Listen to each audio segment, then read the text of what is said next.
Salam sepak bola, salam sehat, salam sejahtera, dan juga salam hormat saya kepada teman-teman netizen atau warganet yang merupakan viewers, subscribers, and also supporters of channel YouTube Bola Bung Binder. In this new content of channel YouTube Triple B, saya ingin membahas tentang Kylian Mbappe. Ada apa sih dengan Kylian Mbappe, teman-teman? Kalau menurut saya, secara performa dia masih memberikan 100% bagi Paris Saint-Germain. Buktinya di awal musim ini, Mbappe sudah bisa mencetak 1 gol dan juga memberikan 2 assist di Ligue 1.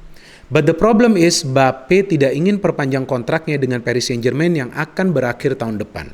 Artinya jika Mbappe tidak perpanjang kontrak tersebut, maka dia bisa pindah ke klub lain tahun depan sebagai free agent secara gratis. Memang kita tahu bahwa PSG adalah klub kaya. Dalam tanda kutip, PSG tidak butuh uang. Tapi secara bisnis, tidak wajar membiarkan pemain terbaik mereka yang punya value yang besar meninggalkan klub secara cuma-cuma. Tapi juga keputusannya berada di pihak PSG dan mereka punya tenggat waktu yang tidak banyak.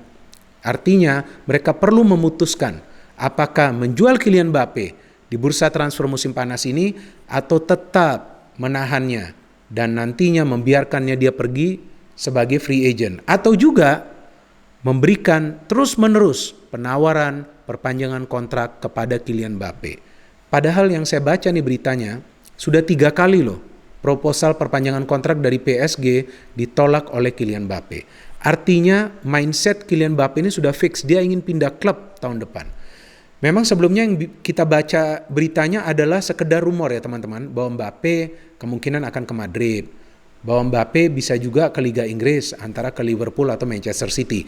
Tapi rumor atau saya pikir misteri tersebut sudah terjawab kemarin. Karena saya baca berita resmi kemarin bahwa Real Madrid telah memberikan penawaran secara formal kepada Paris Saint-Germain untuk membeli Kylian Mbappe. Harganya fantastis teman-teman, yaitu 160 juta euro hanya untuk one player. Apakah Kylian Mbappe itu layak dihargai sebegitu mahal? Kalau menurut saya layak, karena Mbappe sudah menunjukkan performa terbaiknya dalam waktu yang singkat. Dalam waktu yang singkat, dia bisa membawa PSG menjadi juara Ligue 1, bisa membawa tim nasionalnya menjadi juara Piala Dunia, bisa juga berhasil membawa PSG lolos hingga ke final Champions League, yang merupakan pertama kalinya tuh PSG lolos ke final. Oke, gagal, tapi performance-nya tetap bagus. So it means Mbappe sudah perform at the very highest level. Dan juga yang kita baca beritanya bahwa Mbappe punya impian. Nah, impiannya adalah untuk bermain di Real Madrid. Dan saya pikir Mbappe memberikan contoh bahwa uang bukan segalanya. Bisa saja dia bernegosiasi dengan PSG, meminta gaji yang tinggi, meminta kalau bisa gajinya harus sama dengan Lionel Messi. Tapi kan pada kenyataannya tidak. Dia tetap ingin pindah. Kenapa dia ingin pindah? Ya tentu dia ingin mencari tantangan baru. Dia sudah menjadi raja di Ligue 1 untuk saat ini teman-teman. Juga berkali-kali dia menjadi top scorer di Ligue 1. Dia perlu juga mencari suasana baru. Dia perlu juga punya rekan-rekan baru. Dia perlu juga menjadi legenda sebuah klub. Nah, ini juga salah satunya menurut saya. Mungkin saya juga salah. Tapi menurut saya jika dia pindah ke Real Madrid, dia bisa saja menjadi legenda klub dari Madrid. Karena usianya masih muda, karirnya ini masih panjang. Dia tentu bisa membela Madrid selama bertahun-tahun, mungkin belasan tahun jika performance-nya tetap stabil.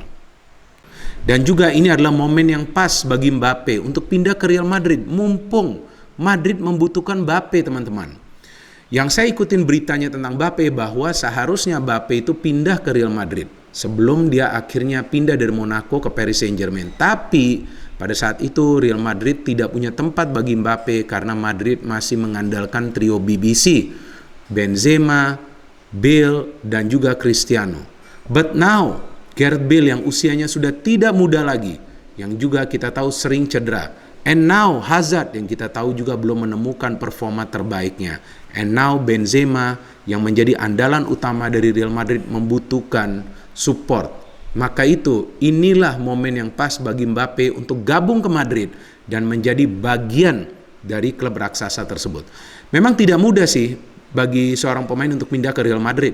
Real Madrid punya kriteria-kriteria yang ketat dalam urusan memilih pemain. Dan mereka ingin pemain yang sebetulnya sudah menunjukkan kualitas yang prima. Kualitas yang prima itu artinya dari segi kontribusi ke timnya.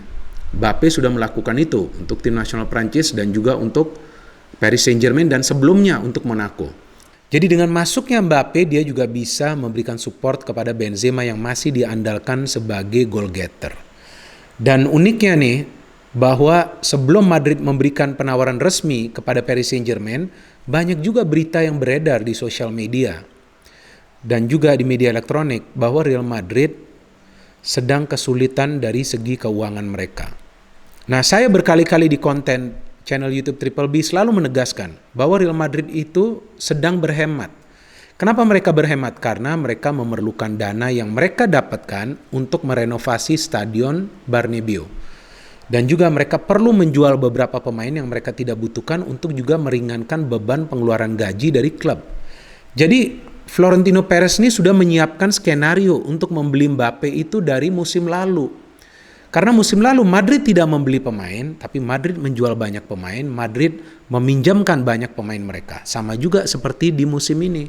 Mereka menjual beberapa pemain, mereka juga meminjamkan beberapa pemain, mereka tidak perpanjang kontrak Sergio Ramos karena tidak ingin membayar Ramos gaji yang besar. Tapi sekarang target mereka adalah untuk mendapatkan Mbappe because they need Mbappe. Jadi saya pikir ini sebuah dilema bukan saja bagi PSG, tapi juga bagi Real Madrid. Karena mereka hanya mengincar Mbappe. Jika mereka tidak mendapatkan Mbappe, ya saya pikir juga sudah terlambat jika mereka ingin membeli pemain lainnya dengan harga yang tinggi ya seperti itu. Karena juga mereka sekarang fokusnya hanya ke Mbappe dan sisa hanya beberapa hari lagi sebelum ditutupnya bursa transfer musim panas ini. Dan saya pikir Mbappe akan langsung klik di Real Madrid karena memang slot untuk Mbappe ini sudah tersedia. Dia bisa bermain di kanan atau bermain di kiri atau juga bermain sebagai center forward. Usianya juga masih muda, dia punya energi yang tinggi dan dia juga punya kontribusi yang luar biasa secara permainan. Jadi Madrid membutuhkan pemain-pemain seperti itu. Dan saya pikir jika Mbappe gabung, maka Madrid akan menjadi tim yang sangat amat produktif. Bukan saja di La Liga, tetapi juga di UEFA Champions League. Dan saya pikir pemain seperti Hazard bisa jadi nanti jika Mbappe gabung akan diusahakan oleh Madrid untuk dijual ke klub lainnya, untuk juga meringankan beban gaji dari Real Madrid. Dan juga saya pikir pemain seperti Vinicius dan juga Rodrigo bisa banyak belajar dari Kylian Mbappe. Vinicius adalah pemain yang bagus, tapi saya pikir dia masih belum bermain cerdas. Rodrigo adalah pemain yang bagus, tapi saya pikir dia masih belum stabil dalam terlibat ya dalam proses serangan dari Real Madrid. Jadi inilah momen yang pas bagi Real Madrid untuk mengeluarkan dana setelah sekian lama mereka tidak membeli pemain baru. Mereka mendapat pemain baru musim ini tapi secara free, yaitu David Alaba. Kalau menurut teman-teman, apakah Mbappe bisa pindah di musim panas ini atau justru tahun depan atau dia tetap stay di PSG walaupun kemungkinannya kecil? Silakan kalian bisa memberikan komentar kalian di kolom komentar di bawah konten ini. But from me, I think sooner or later Mbappe akan gabung ke Real Madrid. Apalagi kita tahu Real Madrid adalah klub raksasa bukan saja dari Spanyol tapi juga di level Eropa. Mereka adalah klub yang sudah paling banyak menjadi juara UEFA Champions League. Dan pemain manapun yang diberikan tawaran oleh Real Madrid biasanya akan setuju untuk gabung ke Real Madrid. No hate, only football. Salam sepak bola.